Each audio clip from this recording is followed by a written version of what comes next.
Hello viewers, আসসালামু আলাইকুম। কেমন আছেন সবাই? আশা করি আল্লাহর রহমতে সবাই ভালো আছেন। আলহামদুলিল্লাহ, আমিও অনেক ভালো আছি। তো আমার এই মুরগির বাচ্চাগুলার বয়স হচ্ছে 2 মাস চলতেছে। তো ওদেরকে আমি আর রাখবো না, ভাবতেছি বিক্রি করে দিব।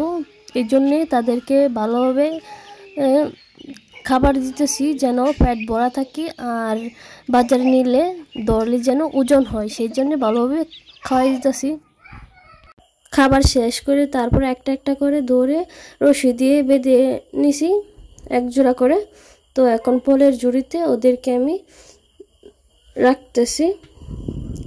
তো আরেকটা পোলের জুড়ি তো সেমভাবে এরকম করে নিতেছি। এখানে আমার 26টা মুরগির বাচ্চা দিয়েছি বাজারে।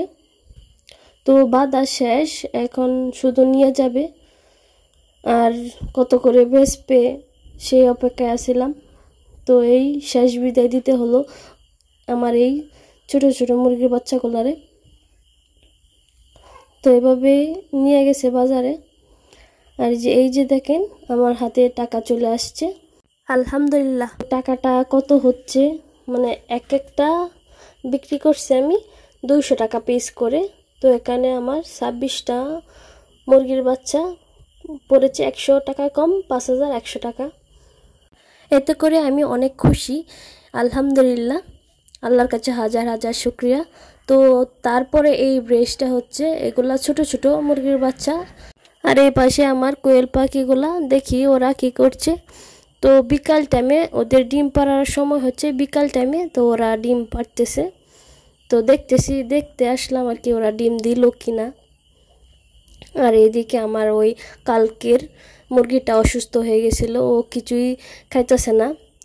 তাই একে আমি ঘরে নিয়ে আসছি, তারপরে ফিড দিছি খাইতে। দেখেন ও সুন্দরভাবে খাইতেছে। আমি বলতেছিলাম যে খা খা, তো ও খাচ্ছে। আল্লাহ জানে ও কি বাঁচবে না মরবে, কিন্তু হাঁটতে পারে না। তো কি করব বুঝতে পারতেছি না।